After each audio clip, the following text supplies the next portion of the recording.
Hi friends, എല്ലാവർക്കും പുതിയൊരു വീഡിയോയിലേക്ക് സ്വാഗതം. ഒരുപാട് പേര് നേരിടേണ്ടി വരുന്ന ഒരു പ്രശ്നമാണ് ചെറുപ്രായത്തിൽ തന്നെ നര വരുന്ന ഒരു സംഭവം. അപ്പോൾ നര വരുന്നത് മാറ്റാൻ എന്ത് ചെയ്യണം? അല്ലെങ്കിൽ ഒരിക്കൽ നര വന്നു കഴിഞ്ഞാൽ പിന്നെ അത് കറുത്ത മുടിയാക്കി മാറ്റാൻ പറ്റുമോ? അല്ലെങ്കിൽ ഏത് പ്രായത്തിലെ നരയാണ് നമുക്ക് മരുന്ന് കൊണ്ടോ അല്ലെങ്കിൽ മറ്റേതെങ്കിലും മാർഗങ്ങൾ കൊണ്ടോ മാറ്റാൻ കഴിയുന്നത്? ഇനി നര വരാതിരിക്കാൻ നമുക്ക് എന്തൊക്കെ ചെയ്യാൻ പറ്റും? അഥവാ ഇനി വന്നു കഴിഞ്ഞാൽ അതിനെ സ്ലോ ഡൗൺ ചെയ്യാൻ നമുക്ക് എന്തൊക്കെ വഴികളുണ്ട്? അപ്പോൾ എല്ലാവർക്കും എൻ്റെ യൂട്യൂബ് ചാനലിലേക്ക് സ്വാഗതം. എൻ്റെ വീഡിയോസ് നിങ്ങൾ ആദ്യമായിട്ടാണ് കാണുന്നതെങ്കിൽ നിങ്ങൾക്ക് ഈ വീഡിയോസൊക്കെ ഇഷ്ടപ്പെട്ട് കഴിഞ്ഞാൽ, അതായത് ഈ ടിപ്സൊക്കെ ഇഷ്ടപ്പെട്ട് കഴിഞ്ഞാൽ മസ്റ്റായിട്ട് നമ്മുടെ ചാനൽ സബ്സ്ക്രൈബ് ചെയ്യാനും വീഡിയോസ് ലൈക്ക് ചെയ്യാനും ഷെയർ ചെയ്യാനും കമൻറ്റ് ചെയ്യാനും മറക്കരുതേ. ആദ്യം തന്നെ നമുക്ക് നരയുടെ പ്രധാനപ്പെട്ട കാരണങ്ങൾ എന്തൊക്കെയാണെന്ന് നമുക്ക് നോക്കാവേ. ഇതാണ് ഒരുപാട് പേർക്ക് അറിയാൻ പാടില്ലാത്ത കാര്യം എന്ന് പറയുന്നത്. പലരും പറയുന്ന ഒരു കാരണം എന്ന് പറയുന്നത് പെട്ടെന്ന് നരയ്ക്കുന്നു, പക്ഷേ കാരണം എന്താണെന്ന് ഒരു പിടിയുമില്ല. ചിലർക്കാണെങ്കിൽ 1-2 മുടി മാത്രം അങ്ങനെ നരച്ചിരിക്കും, അത് കൂടുതൽ അങ്ങ് പടരില്ല, അതായത് ബാക്കി മുടി പെട്ടെന്ന് നരച്ചു പോകത്തില്ല. ഈ 1-2 മുടി തന്നെ നരച്ച് അങ്ങനെ തന്നെ ഒരു 3-4 വർഷം സ്ഥിരമായിട്ട് അങ്ങനെ തന്നെ ഇരിക്കും ചില ആൾക്കാർക്ക്. ചില ആൾക്കാർക്കാണെങ്കിൽ 1-2 മുടി നരച്ചിട്ട് 1-2 മാസം അങ്ങനെ നിൽക്കും, പിന്നെ ഒരു 6 മാസത്തിനിടയിൽ പെട്ടെന്നാണ് മുടിയുടെ ചേഞ്ച് ഉണ്ടാകുന്നത്. അതായത് ബാക്കി മുടി പെട്ടെന്ന് തന്നെ നരച്ചിട്ട് എല്ലാ മുടിയും നരച്ച ഒരു അവസ്ഥയിലേക്ക് പോകും. ഈ ഒരു അവസ്ഥ എന്ന് പറയുന്നത് ഒരു 5 വയസ്സായ കുഞ്ഞിന് പോലും വരാൻ ചാൻസ് ഉള്ള ഒരു അവസ്ഥയാണ്. ഇപ്പോൾ നമ്മൾ ശ്രദ്ധിച്ചു കഴിഞ്ഞാൽ അറിയാം, ഒരു 12 വയസ്സ് കഴിഞ്ഞ കുഞ്ഞുങ്ങൾക്ക് 1-2 മുടിയെങ്കിലും നരച്ചിട്ടുണ്ടാകും. ഒരു 50% പിള്ളേരെ നമ്മൾ എടുത്ത് നോക്കിക്കഴിഞ്ഞാൽ. പണ്ടൊക്കെ ഒരു 35 വയസ്സിന് ശേഷമാണ് 1-2 മുടിയൊക്കെ നമ്മൾ നരച്ച് കണ്ടിട്ടുള്ളത്. പക്ഷേ ഇപ്പോൾ ഒരു 11, 12, 13 വയസ്സൊക്കെ ആകുമ്പോൾ തന്നെ മുടി നരച്ചു തുടങ്ങുന്ന ഒരവസ്ഥയാണ് ഇപ്പോൾ നമ്മുടെ സ്വാഭാവികമായിട്ട് ഉണ്ടാകാറുള്ളത്. അപ്പോൾ ആദ്യം നമ്മൾ മനസ്സിലാക്കേണ്ടത് ഈ മുടി നരയ്ക്കാനുള്ള കാരണം എന്താണെന്നാണേ. എങ്കിൽ മാത്രമേ നമുക്ക് ഇതിനെ പ്രോപ്പറായിട്ട് മാനേജ് ചെയ്യാൻ വേണ്ടിയിട്ട് കഴിയുകയുള്ളൂ. ഇതിൻ്റെ ആദ്യത്തെ മെയിൻ ഘടകം എന്ന് പറയുന്നത് നമ്മുടെ പാരമ്പര്യം തന്നെയാണ് കേട്ടോ, അതായത് ജനറ്റിക് ഫാക്ടർ. പണ്ടൊക്കെ ആണെങ്കിൽ ഒരു 35 വയസ്സ് കഴിഞ്ഞിട്ടാണ് അകാല നര വരുന്നത്, പക്ഷേ അത് അടുത്ത തലമുറയിലേക്ക് വരുമ്പോൾ അതൊരു 20 വയസ്സേക്ക് ആകാൻ ചാൻസ് ഉണ്ട് കേട്ടോ. അപ്പോൾ നമ്മുടെ മാതാപിതാക്കൾക്ക് 35 വയസ്സിൽ മുടി നരച്ചിട്ടുണ്ടെങ്കിൽ നമുക്കൊരു 20 വയസ്സേക്ക് ആകുമ്പോൾ നമുക്ക് മുടി നരയ്ക്കുന്ന കണ്ടീഷൻ പ്രതീക്ഷിക്കാവേ. ഇതൊരു 50 അല്ലെങ്കിൽ 60% മാത്രമാണ് കേട്ടോ. ഇത്തരത്തിൽ വരുന്ന നര എന്ന് പറയുന്നത് വന്നു കഴിഞ്ഞാൽ കറുപ്പിച്ചെടുക്കാൻ വേണ്ടിയിട്ട് ഭയങ്കര ബുദ്ധിമുട്ടാണ്. അതായത് ജനറ്റിക് ഫാക്ടർ ആണല്ലോ, നമുക്ക് പാരമ്പര്യമായിട്ട് കിട്ടുന്ന ഒരു കാര്യമാണ്. അതിനെ നമുക്ക് കറുപ്പിച്ചെടുക്കാൻ വേണ്ടിയിട്ട് ഭയങ്കര ബുദ്ധിമുട്ടാണ്. പക്ഷേ ഇത്തരത്തിലുള്ള നരയുടെ പ്രോസസ്സിങ്, അതായത് ഇതിൻ്റെ സ്പീഡ് നമുക്ക് കുറച്ചെടുക്കാൻ വേണ്ടിയിട്ട് പറ്റും. അതായത് മുടി നരയ്ക്കുന്ന സ്പീഡ് നമുക്ക് കുറയ്ക്കാൻ വേണ്ടിയിട്ട് പറ്റും. അപ്പോൾ ഇതാണ് ആദ്യം ശ്രദ്ധിക്കേണ്ട ഒരു കാര്യം എന്ന് പറയുന്നത്. അടുത്ത ഫാക്ടർ എന്ന് പറയുന്നത് നമ്മുടെ ന്യൂട്രീഷണൽ ഡെഫിഷ്യൻസി തന്നെയാണ്. നമ്മൾ പ്രോപ്പറായിട്ട് അതായത് പ്രോട്ടീനും വൈറ്റമിൻസും മിനറൽസും അടങ്ങിയ ഭക്ഷണങ്ങൾ പ്രോപ്പറായിട്ട് കഴിച്ചെങ്കിൽ മാത്രമേ നമ്മുടെ മുടി വളരാൻ ആവശ്യമായിട്ടുള്ള മിനറൽസും പ്രോട്ടീനും ഘടകങ്ങളെല്ലാം നമുക്ക് കിട്ടുകയുള്ളൂ. പക്ഷേ പ്രോപ്പറായിട്ടുള്ള ഭക്ഷണം നമുക്ക് കിട്ടിയില്ല എങ്കിൽ അവിടെ നമുക്ക് നമ്മുടെ മുടിയുടെ ആരോഗ്യം, അതായത് മുടി നരയ്ക്കാനുള്ള അവസ്ഥ, അതായത് ടെൻഡൻസി കൂടാനുള്ള ചാൻസ് ഉണ്ട്. ചിലർ കഴിക്കുന്നത് ചോറ്, ചപ്പാത്തി ഇതൊക്കെ ആയിരിക്കും. പക്ഷേ ഇതെന്ന് പറയുന്നത് കാർബോഹൈഡ്രേറ്റ് അടങ്ങിയ ഭക്ഷണമല്ലേ. അപ്പോൾ ഇതിൻ്റെ കൂടെ ചിക്കൻ, അതുപോലെ തന്നെ മട്ടൻ, അതുപോലെ തന്നെ ബീഫ് ഇതൊക്കെ കഴിക്കുന്ന ആൾക്കാരായിരിക്കും. പക്ഷേ വെജിറ്റബിൾ എടുക്കുന്ന ആൾക്കാർ വളരെ വളരെ വളരെ കുറവായിരിക്കും. നമുക്ക് പറയാതെ തന്നെ അറിയാം, നമ്മുടെ പച്ചക്കറിയിൽ vitamins, minerals, proteins, zinc, selenium, potassium ഇത്തരത്തിലുള്ള നമ്മുടെ മുടിക്ക് മൈക്രോ ന്യൂട്രിയൻസ് ധാരാളം അടങ്ങിയിട്ടുണ്ട്. അപ്പോൾ ഈ വെജിറ്റബിൾ കഴിക്കാതെ വന്നു കഴിഞ്ഞാൽ നമുക്ക് ഇതിൻ്റെയൊക്കെ അഭാവം മൂലം നമ്മുടെ മുടി നരയ്ക്കാനുള്ള ടെൻഡൻസി കൂടും. മറ്റൊരു കാര്യം എന്ന് പറയുന്നത് നമ്മുടെ അയണിൻ്റെ ഡെഫിഷ്യൻസി. അയണിൽ നമ്മുടെ ഫെറിറ്റിൻ എന്ന് പറയുന്ന ഒരു ഘടകമുണ്ട് കേട്ടോ. അത് നമ്മുടെ മുടിയുടെ വളർച്ചയെ കൂട്ടാൻ, അതുപോലെ തന്നെ മുടി നരയ്ക്കുന്ന തടയാനൊക്കെ ഹെൽപ്പ് ചെയ്യുന്ന ഒരു ഐറ്റമാണ്. അപ്പോൾ നമ്മുടെ അയൺ കുറഞ്ഞു കഴിഞ്ഞാൽ ഫെറിറ്റിൻ്റെ അളവ് കുറയും. അത് കാരണം നമ്മുടെ മുടിയുടെ അവസ്ഥ അവതാളത്തിലാകും. അതുകൊണ്ട് ശ്രദ്ധിക്കേണ്ട ഒരു കാര്യം എന്ന് പറയുന്നത് നമ്മുടെ ന്യൂട്രീഷണൽ വാല്യൂ ഉള്ള ഫുഡ് തന്നെ നമ്മൾ തിരഞ്ഞെടുത്ത് കഴിക്കാൻ വേണ്ടിയിട്ട് ശ്രദ്ധിക്കണം. അല്ലാതെ എന്നും ചിക്കനും മട്ടനും അതുപോലെ തന്നെ ബീഫും കഴിച്ചു കഴിഞ്ഞാൽ നമുക്ക് നമ്മുടെ മുടിയുടെ ആരോഗ്യത്തിന് ആവശ്യമായിട്ടുള്ള പോഷകങ്ങൾ കിട്ടില്ല. അതുകൊണ്ട് നമ്മൾ നമ്മുടെ വെജിറ്റബിൾസ് തന്നെ നമ്മുടെ ഭക്ഷണത്തിൽ ഉൾപ്പെടുത്തണം. അതായത് പച്ചക്കറികൾ, ഇലക്കറികൾ, അതുപോലെ തന്നെ ഞാൻ നേരത്തെ പറഞ്ഞ പൊട്ടാസ്യം, സിങ്ക്, സെലീനിയം, അതുപോലെ മിനറൽ, എല്ലാ ന്യൂട്രിയൻസ് അടങ്ങിയ ഭക്ഷണങ്ങൾ നമ്മൾ ധാരാളം കഴിക്കാൻ വേണ്ടിയിട്ട് ശ്രദ്ധിക്കണം. അതുപോലെ തന്നെ നെല്ലിക്ക, മാതളം, ചീര, ഈന്തപ്പഴം ഇതൊക്കെ നമ്മൾ ഭക്ഷണത്തിൽ ഉൾപ്പെടുത്താൻ വേണ്ടിയിട്ട് ശ്രദ്ധിക്കണേ. ഇത് നമ്മൾ സ്ഥിരം കഴിച്ചു കഴിഞ്ഞാൽ നമ്മുടെ നരയെ നമുക്ക് ഒരു പരിധി വരെ കൺട്രോൾ ചെയ്ത് നിർത്താൻ വേണ്ടിയിട്ട് പറ്റും. അപ്പോൾ നമ്മൾ ഈ പറഞ്ഞ കാര്യങ്ങൾ എപ്പോൾ ചെയ്യാതെ വരുന്നോ ആ സമയത്ത് നമ്മുടെ നര വീണ്ടും തലപൊക്കി തുടങ്ങും. ഇതിന് കാരണം എന്ന് പറയുന്നത് നമ്മുടെ ഹെയർ ഫോളിക്കിൾ എന്ന് പറയുന്നത് നമ്മുടെ സ്കാൽപ്പിൽ, അതായത് നമ്മുടെ സ്കാൽപ്പിൽ നിന്ന്, അതായത് നമ്മുടെ ബ്ലഡിൽ നിന്നാണ് എല്ലാ ന്യൂട്രിയൻസും കിട്ടുന്നത്. അപ്പോൾ ഈ ന്യൂട്രിയൻസ് അടങ്ങിയ പോഷകങ്ങളെല്ലാം നമ്മുടെ സ്കാൽപ്പിലെ നമ്മളെ ഹെയർ ഫോളിക്കിൾ വലിച്ചെടുക്കുമ്പോൾ നമ്മുടെ ഹെയർ ഫോളിക്കിൾ നല്ല സ്ട്രോങ് ആയിരിക്കണം. അല്ലെങ്കിൽ നമ്മൾ വിചാരിച്ചതുപോലെ, അതായത് നമുക്ക് ആവശ്യമുള്ള ന്യൂട്രിയൻസ് വലിച്ചെടുക്കാനുള്ള കഴിവ് നമ്മുടെ ഹെയർ ഫോളിക്കിളിന് നഷ്ടപ്പെടും. അങ്ങനെ ഹെയർ ഫോളിക്കിൾ വലിച്ചെടുത്താൽ മാത്രമേ നമ്മുടെ മുടി നല്ല ആരോഗ്യത്തിൽ നമുക്ക് വളർത്താനും അതുപോലെ തന്നെ നരയെ കൺട്രോൾ ചെയ്യാനും പറ്റുള്ളൂ. അപ്പോൾ നമ്മുടെ ഹെയർ ഫോളിക്കിൾ നല്ല ആരോഗ്യത്തോടെ ഇരിക്കണമെങ്കിൽ നമ്മുടെ ബ്ലഡിലേക്ക് നല്ല ഐറ്റംസ്, അതായത് നല്ല ഫുഡ് നമ്മൾ കഴിക്കേണ്ടി വരും. അതുപോലെ തന്നെ നമ്മൾ ഉപയോഗിക്കുന്ന ഷാംപൂ, കണ്ടീഷണർ, അതുപോലെ തന്നെ കെമിക്കൽ അടങ്ങിയ പ്രോഡക്ട്സ്, പിന്നെ ഹെയർ കളറിങ്, അതുപോലെ തന്നെ നമ്മൾ ഹെയറിൽ എന്ത് ട്രീറ്റ്മെൻറ്റ് ചെയ്താൽ അത് കെമിക്കൽസ് അടങ്ങിയതാണല്ലേ. അപ്പോൾ കെമിക്കൽസ് നമ്മൾ ഉപയോഗിച്ച് കഴിഞ്ഞാൽ, അതായത് നമ്മുടെ തലമുടിയിൽ തൊട്ട് കഴിഞ്ഞാൽ ഒരു 90% ആൾക്കാർക്കും നര വരാനുള്ള ചാൻസ് കൂടുതലാണേ. അതായത് നമ്മുടെ ഹെയർ ഫോളിക്കിളിൽ ഈ കെമിക്കൽസ് നിറഞ്ഞിട്ട് അത് നമ്മുടെ ഹെയർ ഫോളിക്കിളിനെ ഡാമേജ് ആക്കും.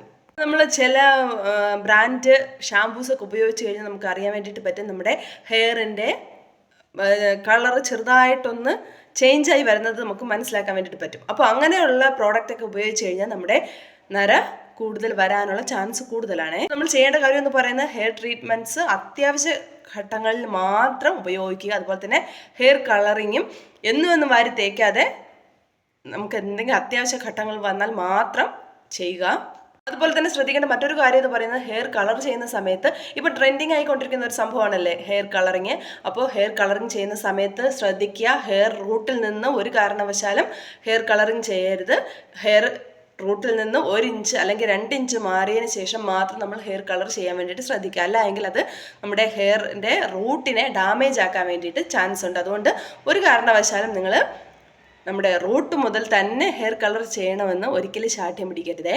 അതുപോലെ തന്നെ ഞാൻ മിക്ക വീഡിയോയിലും പറയുന്നത് പോലെ ആദ്യം തന്നെ 1-2 നരയെ നമുക്ക് കാണത്തുള്ളൂ. അതിനെ നമ്മൾ മറയ്ക്കാൻ വേണ്ടിയിട്ട് കെമിക്കൽ ഡൈ വാങ്ങിച്ച് അടിക്കുന്ന സമയത്ത് അത് കൂടുതൽ മുടി നരയ്ക്കാനുള്ള ചാൻസ് വരാനുള്ള സാധ്യതയുണ്ട്. അതുകൊണ്ട് ഒരു കാരണവശാലും 1-2 മുടി കണ്ടെന്ന്, വെളുത്ത മുടി കണ്ടെന്ന് പറഞ്ഞിട്ട് നമ്മൾ നാണിക്കേണ്ട ആവശ്യമില്ല. അതുപോലെ തന്നെ കെമിക്കൽ ഡൈസ് വാങ്ങിച്ച് അടിക്കേണ്ട ആവശ്യമില്ല. അത് നമ്മൾ അധികം ആരും ശ്രദ്ധിക്കാതെ പോകുന്ന ഒരു കാര്യമാണ് 1-2 മുടിയൊക്കെ. പക്ഷെ അതിൽ കൂടുതൽ വന്നു കഴിഞ്ഞാൽ നമ്മൾ നമ്മുടെ കെമിക്കൽ ഡൈ ഉപയോഗിക്കാതെ നാച്ചുറലായിട്ട് തന്നെ വീട്ടിൽ ഡൈ ഉണ്ടാക്കിയിട്ട് അത് നമ്മൾ അപ്ലൈ ചെയ്ത് കഴിഞ്ഞാൽ നമുക്ക് നമ്മുടെ ഹെയറിനെ നമുക്ക് സംരക്ഷിക്കാൻ വേണ്ടിയിട്ട് പറ്റും. അതുപോലെ തന്നെ നരയെ നമുക്ക് കൺട്രോൾ ചെയ്യാൻ വേണ്ടിയിട്ട് പറ്റും. അല്ലെങ്കിൽ നമ്മൾ കെമിക്കൽ ഡൈ ആണ് വാങ്ങി അടിക്കുന്നതെങ്കിൽ അത് നമ്മുടെ മുടി കൂടുതൽ നരയ്ക്കുന്നതിലേക്ക് പോകാനുള്ള ചാൻസ് ഉണ്ട്. അതുകൊണ്ട് ഒരു കാരണവശാലും ആദ്യമേ തന്നെ കെമിക്കൽ ഡൈ വാങ്ങിച്ചുപയോഗിക്കുന്നത് നിർത്താൻ വേണ്ടിയിട്ട് നോക്കണേ. അപ്പോൾ നമ്മുടെ നരച്ച മുടിയെ സംരക്ഷിക്കാൻ വേണ്ടിയിട്ട് വീട്ടിൽ തന്നെ ചെയ്യാൻ പറ്റിയ നമ്മുടെ നാച്ചുറൽ ഹെയർ ഡൈ ആണ് പരിചയപ്പെടുത്താൻ വേണ്ടിയിട്ട് പോകുന്നത്. ഇപ്പോൾ സ്ഥിരമായിട്ട് നമ്മൾ കണ്ടുവരുന്ന ഒരു കാര്യം എന്ന് പറയുന്നത് സ്ത്രീകളിലാണ് കൂടുതൽ നര കണ്ടുവരുന്നത്. അതായത് ഫ്രണ്ട് പോർഷനിൽ നമ്മുടെ ഈ നെറ്റിയുടെ ഈ ഭാഗത്താണ് നമ്മൾ നര കൂടുതലായിട്ട് കണ്ടുവരുന്നത്. അപ്പോൾ അവർക്കൊക്കെ ഉപയോഗിക്കാൻ പറ്റിയ ഒരു നാച്ചുറൽ ഹെയർ ഡൈ ആണെന്ന് പരിചയപ്പെടുത്താൻ വേണ്ടിയിട്ട് പോകുന്നത്. അത് മറ്റൊന്നുമല്ല, നമ്മുടെ വീട്ടിൽ തന്നെ, അതായത് നമ്മുടെ കയ്യെത്തും ദൂരത്ത് തന്നെയുള്ള ഇൻഗ്രീഡിയൻസ് വെച്ചിട്ട് നമുക്ക് ഈ ഹെയർ ഡൈ തയ്യാറാക്കി എടുക്കാവുന്നതാണ്. അപ്പോൾ നമ്മുടെ ഈ കറിവേപ്പില എന്ന് പറയുന്നത് ഒരുപാട് ആരോഗ്യ ഗുണങ്ങളുള്ള ഒരു ഐറ്റം ആണല്ലേ. അപ്പോൾ നമ്മൾ കഴിക്കാൻ ഉപയോഗിക്കുക. അതുപോലെ തന്നെ മുടിയെ നമുക്ക് നരച്ചതിൽ നിന്ന് മറയ്ക്കാൻ, അതായത് നര വരാതിരിക്കാൻ ഹെൽപ്പ് ചെയ്യും. നമ്മൾ എണ്ണയൊക്കെ കാച്ചുന്ന സമയത്ത് ഒരു പിടി നമ്മുടെ കറിവേപ്പിലയും കൂടി ഇടാറുണ്ടല്ലേ. അപ്പോൾ അങ്ങനെ ഇട്ട് കഴിഞ്ഞാലും നമുക്ക് നരയെ കൺട്രോൾ ചെയ്യാൻ വേണ്ടിയിട്ട് പറ്റുവേ. അപ്പോൾ നമ്മുടെ മുടിയുടെ ആവശ്യത്തിനായിട്ടുള്ള കുറച്ച് സാധനങ്ങൾ ഇതിനകത്തുണ്ട് കറിവേപ്പിലയിൽ. അതെന്തൊക്കെയാണെന്ന് നോക്കാം. ആദ്യം നമ്മുടെ വൈറ്റമിൻ സി ആണ്. അതുപോലെ തന്നെ vitamin E, beta carotene, protein, iron, ഇങ്ങനെ തുടങ്ങിയ കുറെ എണ്ണാൽ ഒടുങ്ങാത്ത ഗുണങ്ങളുള്ള ഒരു ഐറ്റമാണ് നമ്മുടെ കറിവേപ്പില. അതായത് നമ്മുടെ മുടിയുടെ ഹെൽത്തിനെ കൂട്ടാൻ വേണ്ടി സഹായിക്കുന്ന കുറച്ച് സാധനങ്ങൾ. ഏകദേശം എല്ലാ വൈറ്റമിനും ന്യൂട്രിയൻസും നമ്മുടെ കറിവേപ്പിലയിലുണ്ട്. അതുപോലെ തന്നെ നമ്മുടെ കറിവേപ്പില ആന്റി മൈക്രോബിയൽ ആണ്. അതുകൊണ്ട് തന്നെ നമ്മുടെ സ്കാൽപ്പിലുള്ള, അതായത് തലയോട്ടിയിലുള്ള മൈക്രോബിയൽ ആയിട്ടുള്ള പ്രശ്നങ്ങൾ, അതായത് ഫംഗൽ അറ്റാക്ക്, മൈക്രോ ഓർഗാനിസത്തിൻ്റെ അറ്റാക്ക്, ഇങ്ങനെ എന്തെങ്കിലുമൊക്കെ വന്നു കഴിഞ്ഞാൽ അതിനെ നമുക്ക് കൺട്രോൾ ചെയ്യാൻ വേണ്ടിയിട്ട് നമ്മുടെ കറിവേപ്പില സഹായിക്കും. അതുപോലെ തന്നെ നമ്മുടെ പൊഴിഞ്ഞു പോയ മുടിയെ തിരിച്ചു കൊണ്ടുവരാനും ഓരോ മുടി ഇഴകളെയും നല്ല ആരോഗ്യത്തോടെ സ്ട്രോങ് ആയിട്ട് നിർത്താനും നമ്മുടെ കറിവേപ്പില ഹെൽപ്പ് ചെയ്യും കേട്ടോ. അപ്പോൾ നിങ്ങൾ എന്ത് ഹെയർ പാക്ക് തലയിൽ അപ്ലൈ ചെയ്യുകയാണെങ്കിലും ഒരു പിടി കറിവേപ്പിലയും കൂടി ഇട്ടിട്ട് അത് ഉണ്ടാക്കുന്നതായിരിക്കും നല്ല ബെസ്റ്റ് എന്ന് പറയുന്നത് കേട്ടോ. അത് നമ്മുടെ മുടിയുടെ ആരോഗ്യത്തിന് നല്ലതാണ്. അപ്പോൾ നമ്മൾ സ്ഥിരം ഏത് ഹെയർ പാക്ക് ഉണ്ടാക്കിയാലും അതിൽ കുറച്ച് ഒരു ചെറിയൊരളവിൽ നമ്മുടെ കറിവേപ്പില ഇട്ട് അരച്ചിട്ട് അതും കൂടെ അപ്ലൈ ചെയ്യുന്നത് നമ്മുടെ മുടിയുടെ ആരോഗ്യം സംരക്ഷിക്കാൻ വേണ്ടിയിട്ട് ഹെൽപ്പ് ചെയ്യുക. അതുപോലെ തന്നെ ഹെയർ തിന്നായി പോകുന്ന അവസ്ഥ, അതുപോലെ തന്നെ ഡാൻഡ്രോഫിനെയൊക്കെ, അതുപോലെ തന്നെ ഞാൻ നേരത്തെ പറഞ്ഞതുപോലെ തലയോട്ടിൽ വരുന്ന ഇച്ചിങ്ങും കാര്യങ്ങളെയൊക്കെ കൺട്രോൾ ചെയ്യാൻ വേണ്ടിയിട്ട് ഹെൽപ്പ് ചെയ്യുന്ന ഒരു ഐറ്റമാണ് നമ്മുടെ കറിവേപ്പില. അപ്പോൾ നമുക്ക് ഈ കറിവേപ്പില എന്ന് പറയുന്നത് ഒരു 3-4 രീതിയിൽ നമുക്കിതിനെ പ്രയോജനപ്പെടുത്താവേ. അതിൽ ആദ്യത്തെ രീതി എന്ന് പറയുന്നത് ആദ്യത്തെ ഒരെണ്ണം മാത്രമേ ഞാൻ പറയുന്നുള്ളേ, ബാക്കി ഞാൻ വേറൊരു വീഡിയോയിൽ പറയുന്നതായിരിക്കും.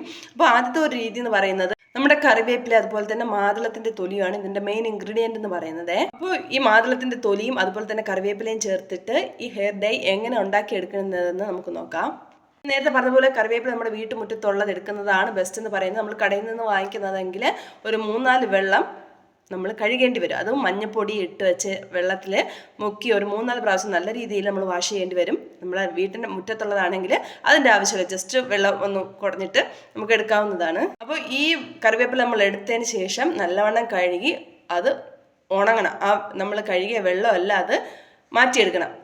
ഒന്നേ വെയിലത്ത് വെച്ച് ഉണക്കുക, അല്ല എങ്കിൽ നമ്മൾ ഒരു തുണിയുടെ പുറത്ത് ഇട്ടിട്ട് ഒന്ന് ഒപ്പിയെടുത്താൽ മതി. അപ്പോൾ അത് ഉണങ്ങി കിട്ടും. അപ്പോൾ ഞാൻ നേരത്തെ പറഞ്ഞ് വെയിലത്ത് വെച്ച് ഉണക്കാമെന്ന്, പക്ഷെ നല്ല വെയിലത്ത് വെച്ചല്ല ഉണക്കേണ്ടത്. ഒരു നോർമൽ വെയിലും തണുപ്പും, അതായത് അധികം വെയിലും ഇല്ല അധികം വെയിലില്ലാത്ത അവസ്ഥയില്ല, ആ ഒരു കണ്ടീഷനിൽ വെച്ച് വേണം ഇത് ഉണക്കിയെടുക്കാൻ വേണ്ടിയിട്ട്. അല്ലെങ്കിൽ നമ്മുടെ ഇരുമ്പ് ചീനച്ചട്ടിയിൽ ഇട്ടിട്ട് ഒന്ന് നമ്മൾ വറുത്തെടുത്താൽ മതി. അതായത് അതിൻ്റെ നനവൊന്ന് മാറി വരുന്ന അവസ്ഥയിലേക്ക് നമുക്കതിനെ വറുത്തെടുക്കാം.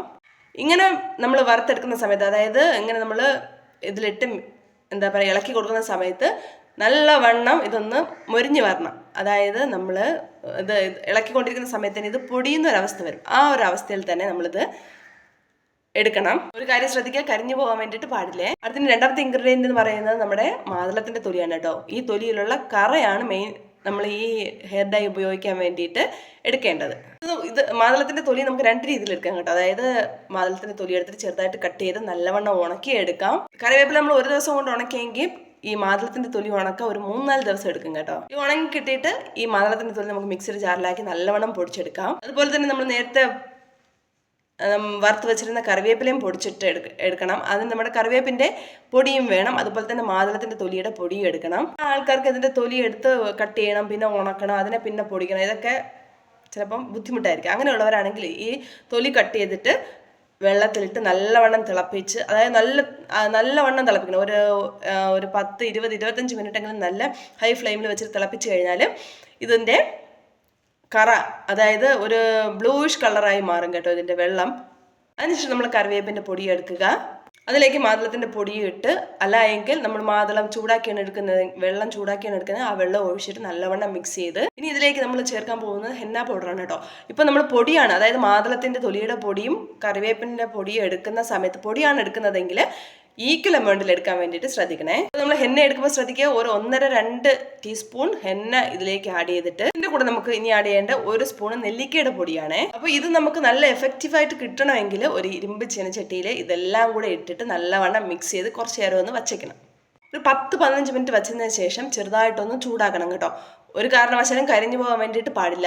ഈ ചെറിയ ചൂടും കൂടെ കിട്ടുകയാണെങ്കിൽ നമ്മുടെ ഡൈ എന്ന് പറയാൻ നല്ല ബ്ലാക്ക് കളർ കിട്ടാൻ വേണ്ടിയിട്ട് ഹെൽപ്പ് ചെയ്യുക. അപ്പോൾ നമ്മൾ നേരത്തെ പറഞ്ഞു മാതളം പൊടിക്കാൻ വേണ്ടിയിട്ട് ബുദ്ധിമുട്ടുള്ളവരും മാതളത്തിൻ്റെ വെള്ളം എടുക്കാൻ പറഞ്ഞിട്ടുണ്ട്. അപ്പോൾ നമ്മൾ നേരത്തെ പറഞ്ഞ നെല്ലിക്കയുടെ പൊടി, ഹെന്ന പൗഡർ, അതുപോലെ തന്നെ കറിവേപ്പിൻ്റെ പൊടിയെല്ലാം നേരത്തെ പറഞ്ഞ അളവിലെടുത്തതിന് ശേഷം ഈ മാതളത്തിൻ്റെ വെള്ളവും കൂടെ ഒഴിച്ച് നല്ലവണ്ണം മിക്സ് ചെയ്തെടുത്താൽ മതിയേ. ഇനി ഇതിൻ്റെ കൂടെ നമുക്ക് വേണ്ടത് നമ്മുടെ തേയില വെള്ളം, നല്ല കടുപ്പത്തിലെടുത്ത തേയില വെള്ളം, അതും കൂടി ഇതിലേക്ക് ഒഴിച്ച് നല്ല തിക്ക്, അതായത് നമ്മുടെ ഡൈയുടെ കൺസിസ്റ്റൻസിയിൽ ആ ഒരു ഫോമിലേക്ക് കൊണ്ടുവരണം. അതിനുശേഷം നമ്മൾ കുളിക്കാൻ പോകുന്നതിന് ഒരു 2 മണിക്കൂർ മുന്നേ നമുക്ക് മുടിയിലേക്ക് അപ്ലൈ ചെയ്ത് കൊടുക്കാം. സ്കാൽപ്പിൽ നിന്ന് ഒരു 2 ഇഞ്ച് വിട്ടിട്ട് വേണം നമ്മൾ, അതായത് ഹെയർ റൂട്ടിൽ നിന്ന് 2 ഇഞ്ച് വിട്ടിട്ട് വേണം നമ്മൾ ഹെയർ ഡൈ ചെയ്ത് കൊടുക്കാൻ വേണ്ടിയിട്ട്. നല്ല എഫക്റ്റീവ് ആയിട്ടുള്ള ഒരു ഹെയർ ഡൈ ആണ് ഇത്. നമ്മുടെ മുടി നല്ല രീതിയിൽ കറക്കാൻ വേണ്ടിയിട്ട് ഹെൽപ്പ് ചെയ്യും. അതുപോലെ തന്നെ നമ്മുടെ കെമിക്കൽ ഡൈ ഉപയോഗിച്ചിട്ട് അലർജീസൊക്കെ ഉള്ളവർക്ക് ഉപയോഗിക്കാൻ പറ്റിയ ഒരു സൂപ്പർ ഡൈ ആണ് ഇപ്പം പറഞ്ഞത്. അതുപോലെ തന്നെ അലർജി കാരണം ബുദ്ധിമുട്ടുന്ന കുറേ ആൾക്കാരുണ്ട്. അതായത് നമ്മുടെ സ്കിന്നുമായി ബന്ധപ്പെട്ട ഭാഗത്ത് നമ്മൾ ഇടുകയാണെങ്കിൽ സ്കിന്ന് മൊത്തം ചൊറിച്ചിലും അതുപോലെ തന്നെ ചുവന്ന കളറാകുക, ചൊറിഞ്ഞ് പൊട്ടിയിട്ട് അതിൽ നിന്ന് വെള്ളം വരിക, അങ്ങനത്തെ അവസ്ഥയുള്ള ആൾക്കാരുണ്ട്. അപ്പോൾ അവർക്കൊക്കെ ബെസ്റ്റ് ഓപ്ഷൻ എന്ന് പറയുന്നത് നാച്ചുറൽ ഡൈ നമ്മൾ വീട്ടിൽ തന്നെ ഉണ്ടാക്കിയിട്ട് ഉപയോഗിക്കുക എന്നതാണ്. അപ്പോൾ ബെസ്റ്റ് ഓപ്ഷൻ എന്ന് പറയുന്നത് ഈ ഒരു ഡൈ ആണ് കേട്ടോ. നമുക്ക് സിമ്പിളായിട്ട് മാതളത്തിൻ്റെ തൊലിയൊക്കെ കിട്ടുകയാണെങ്കിൽ സൂക്ഷിച്ച് വച്ചേക്കുക. അതൊക്കെ ഉപയോഗിച്ചിട്ട് നമുക്ക് സിമ്പിളായിട്ട് ഈ ഒരു ഹെയർ ഡൈ ഉണ്ടാക്കിയെടുക്കാൻ വേണ്ടിയിട്ട് സാധിക്കും. അതുപോലെ തന്നെ നമുക്ക് നമ്മുടെ മുടിയെ സംരക്ഷിക്കാനും പറ്റും. അപ്പോൾ ഇതൊന്ന് ട്രൈ ചെയ്ത് നോക്കുക. നമുക്ക് പുതിയൊരു ഡൈ, അതായത് ഇനി പല രീതിയിൽ നമുക്ക് കറിവേപ്പില ഡൈ രൂപത്തിൽ എടുക്കാം. അപ്പോൾ ബാക്കി ഹെയർ ഡൈ അടുത്ത ഒരു വീഡിയോയിൽ പറയുന്നതായിരിക്കും. അപ്പോൾ നമുക്ക് പുതിയൊരു വീഡിയോ ആയിട്ട് കാണാതായിരിക്കും. Bye bye.